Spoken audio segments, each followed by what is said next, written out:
আসতেছি। আহ বউ আহ। আরে আপনারা আপনারা এখানে কেন আসছেন? বৌমা ভালো আছো? এটা কেমন কথা কইলা? এটা আমার ভাইয়ের বাড়ি, আমি এমন না। ও ভাইয়ের বাড়ি বেঁধে কি 2 দিন পর পর এই বাসে আসা লাগবো? এই বাসে কি মধুর হাড়ি? হ্যাঁ, এই বাসে কিসের জন্য 2 দিন পর পর চলে আসেন? লজ্জা করেন আপনাকে? যে এত কথা বলি, এত অপমান করি, মানুষের তো বিন্দু পরিমাণে লজ্জা থাকা উচিত। এত তিতা বেহায়া কেন আপনারা? হ্যাঁ, এত বেহায়া কিসের জন্য? বেহায়া দেখছি আমি আপনাদের মতো বেহায়া একটাও দেখি নাই। ছি, মানুষ নাকি এত জঘন্য হইতে পারে? বৌমা, আমি আর ছোট ভাইয়ের বাসায় আসি, আর তুমি আসলে এরকম করো কেন? কি ছোট ভাইয়ের বাসায় কিসের জন্য আসবেন 2 দিন পর পর?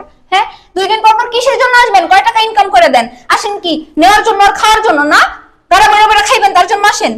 ছোট এইভাবে কথা বলতেছ না, তোর ভাসুর ঘর। এই তোর কি কেমন ব্যবহার করবো তোদের সাথে? তোদের সাথে কি এর চাইতে ভালো ব্যবহার করলে যায়? তোদের ভালোভাবে বললে তোরা কি বুঝোস? তোদের যে এই যে তিতা তিতা কথা বলি, আমার মুখের কথা, তারপরে তোদের লজ্জা হয় না? আবার এই বাড়িতে ঘুরে ফিরে আসোস, কিসের জন্য আসোস? কিসের জন্য আসোস? তোর জামাই ইনকাম করতে পারে না? তোর জামাই তোরে খাওয়াইতে পারে না? হ্যাঁ, এই বাসায় আসো 2 দিন পর পর, ও ভালো মন্দ খাওয়ার লিগা না?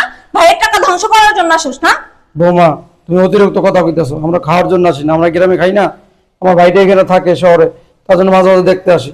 নেকামো তো নেকামো দেখার বাঁচি না। গ্রামে যে হয়তো খাসি, তাহলে এই বাসায় 2 দিন পর পর কি আর বাহানা পাইছিস? ভাইরে দেখতে আসিস না? কিসের দেখতে আসিস? 2 দিন পর পর ভাইরে দেখা লাগে?